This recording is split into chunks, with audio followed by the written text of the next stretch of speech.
Assalamualaikum warahmatullahi wabarakatuh dan salam sejahtera. Kami dari kumpulan 5 akan menerangkan tentang jenayah kisos. Sebelum itu, saya akan memperkenalkan dahulu ahli kumpulan saya.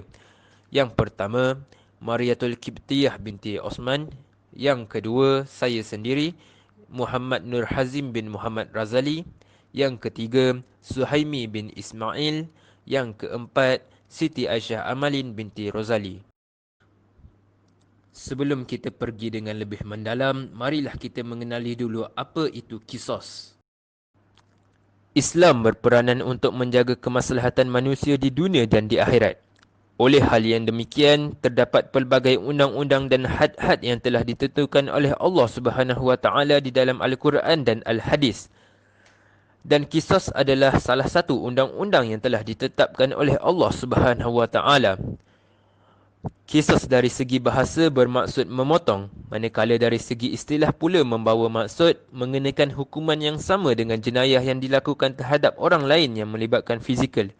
Ianya adalah sama ada membunuh, menghilangkan salah satu anggota badan mangsa atau mencederakan dan melukakan. Kisos merupakan hukuman yang dijatuhkan atas alasan pencerobohan terhadap hak individu. Kisos memberi pilihan terhadap mangsa atau wali mangsa untuk membalas balik perbuatan pelaku atau membayar wang pampasan atau memaafkan. Apabila pelaku dimaafkan, maka dia tidak lagi menanggung kesalahan yang telah dilakukan. Pensyariatan kisos ini adalah berdasarkan ayat Al-Quran Surah Al-Baqarah 178 dan 179. Seterusnya, saya menyerahkan kepada saudari Mariatul Kiptiyah untuk menerangkan tentang jenis-jenis jenayah kisos. Seterusnya, saya akan menyambung pembentangan ini dengan menerangkan tentang jenis-jenis jenayah kisas. Jenayah kisas mempunyai 4 jenis. Yang pertama adalah pembunuhan dengan sengaja, yang kedua pembunuhan serupa sengaja, dan yang ketiga pembunuhan tidak sengaja, dan yang terakhir memukul dan mencedera dengan sengaja. Baiklah, sekarang saya akan mengupas satu persatu mengenai jenis-jenis jenayah kisas. Yang pertama adalah pembunuhan dengan sengaja. Ia merupakan perbuatan seseorang itu melakukan pembunuhan dengan sengaja serta mempunyai niat untuk membunuh. Terdapat beberapa unsur-unsur penting bagi jenayah pembunuhan dengan sengaja. Antaranya adalah mangsa sebelum pembunuhan merupakan seorang manusia yang hidup. Yang kedua, pembunuhan tersebut hasil daripada perbuatan si pembunuh. Dan yang ketiga, perbuatan pembunuhan dilakukan dengan niat hendak membunuh.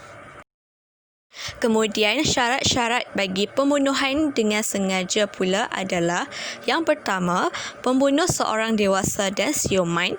Yang kedua, pembunuh menggunakan alat yang kebiasaannya boleh membunuh. Dan yang ketiga, kematian mangsa akibat daripada tindakan tertuduh. Seterusnya, pembunuhan serupa sengaja juga merupakan jenis jenayah kisas. Menurut pandangan Imam Syafi'i, pembunuhan serupa sengaja sebagai pembunuhan yang berlaku dengan pukulan yang disengajakan tetapi tersalah pada kesan pembunuhannya. Maksudnya, pukulan tersebut tidak bertujuan untuk membunuh tetapi ia telah menyebabkan kematian. Menurut pandangan Imam Abu Hanifah pula, pembunuhan serupa sengaja merupakan pembunuhan yang menggunakan selain daripada alatan yang tajam atau seumpamanya. Sebagai contoh, pembunuhan dengan menggunakan tongkat, batu kecil atau besar serta menenggelamkan di dalam air. Seterusnya, yang ketiga bagi jenis jenayah kisas adalah pembunuhan tidak sengaja. Ia merupakan perbuatan yang menyebabkan kematian, namun kematian tersebut bukan dengan niat untuk membunuh. Perbuatan tersebut berlaku secara luar kawalan kerana seseorang itu ingin mempertahankan dirinya. Sebagai contoh, seorang mangsa berada dalam keadaan panik akibat diserang oleh seorang perompak yang memberi ancaman kepada mangsa. Kemudian, mangsa bertindak di luar kawalan dengan menggunakan alat yang berada di sekelilingnya ketika itu untuk mempertahankan dirinya daripada ancaman tersebut.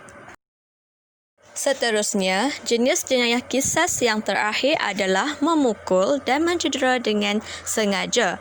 Ia merupakan perbuatan jahat seseorang terhadap orang lain tetapi ia tidak membawa kepada kematian.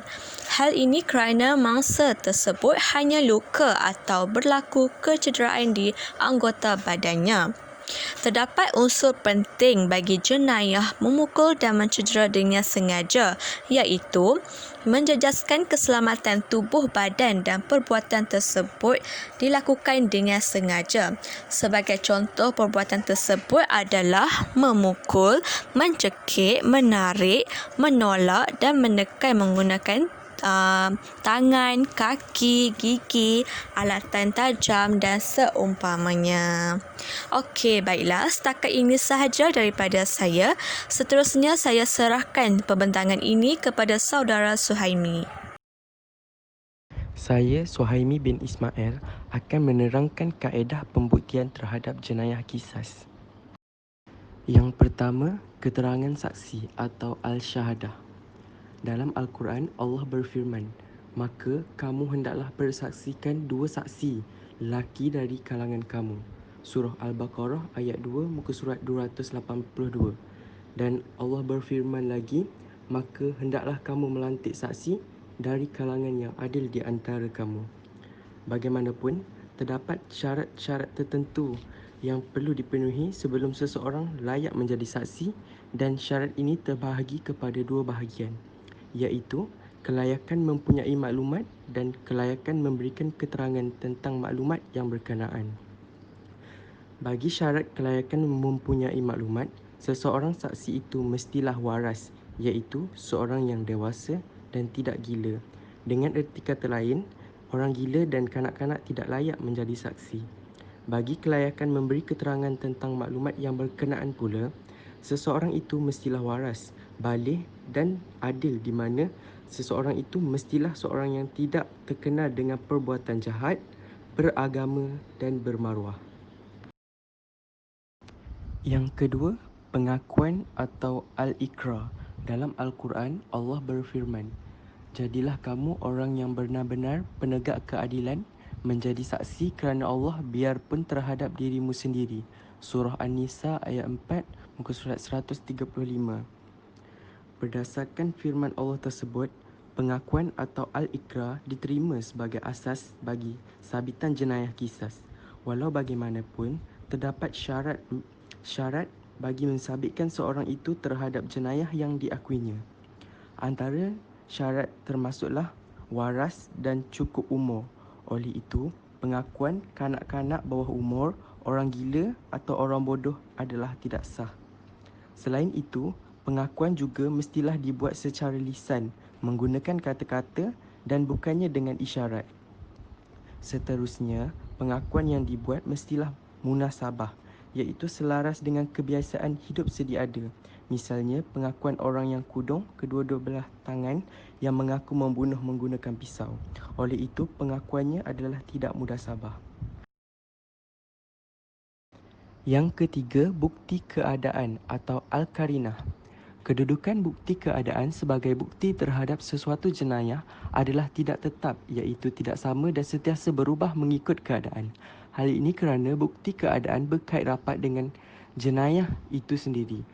Bukti keadaan kadang-kala memberikan sesuatu petunjuk yang amat meyakinkan sekali, dan kadang-kadang bukti itu hanya memberikan petunjuk yang bersifat kemungkinan kecil sahaja. Walau bagaimanapun, setiap bukti keadaan yang wujud hanya dapat dipengaruhi oleh kebijaksanaan seseorang dalam membuat penilaian bukti keadaan yang wujud. Dalam jenayah membunuh, sama ada sengaja atau tidak sengaja, sabitan boleh dibuat menggunakan dua kaedah. Yang pertama, kaedah pengenalpastian identiti iaitu mengesan kesan cap jari dan kesan tapak kaki atau kasut serta peralatan atau objek yang digunakan untuk membunuh. Yang kedua, kaedah pengenalpastian barang bilik mangsa yang terdapat pada tertuduh. Bukti-bukti ini sangat kukuh bagi sabitan jenayah kisas terhadap seseorang pelaku.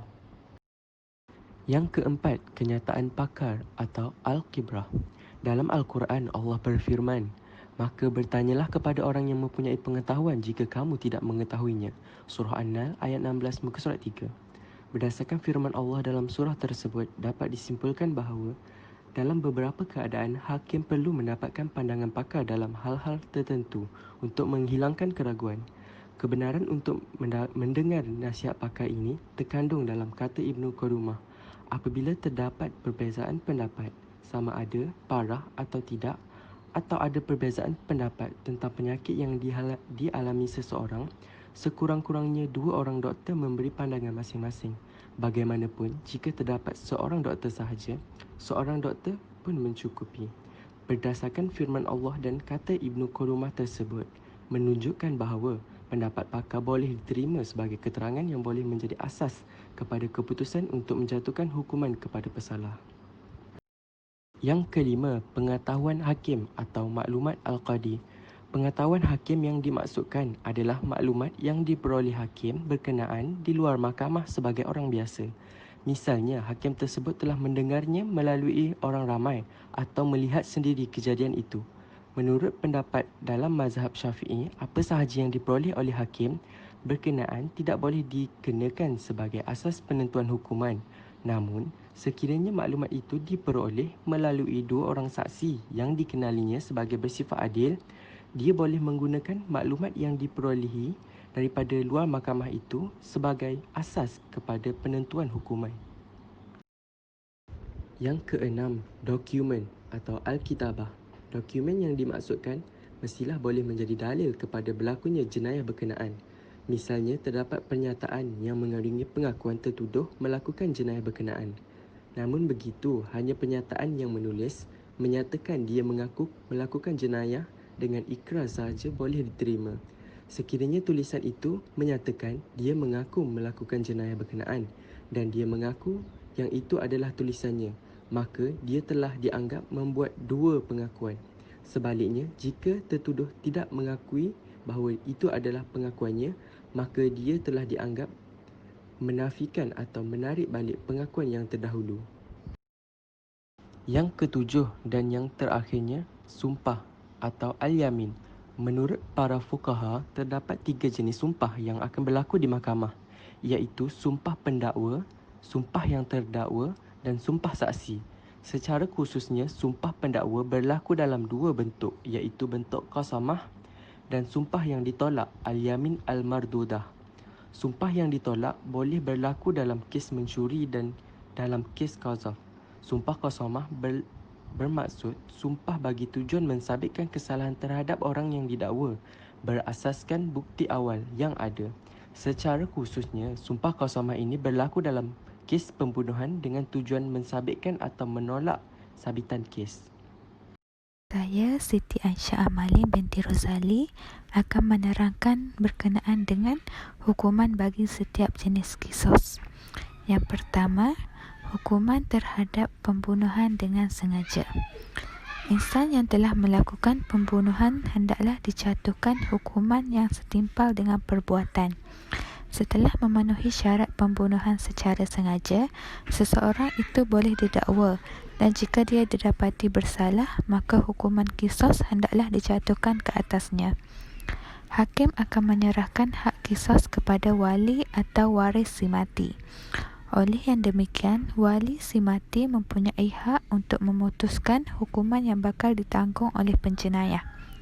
Wali mempunyai pilihan sama ada membunuh balas terhadap penjenayah sebagaimana yang telah dilakukan terhadap mangsa, menerima diat atau memaafkan penjenayah tersebut. Seterusnya, hukuman terhadap pembunuhan serupa sengaja.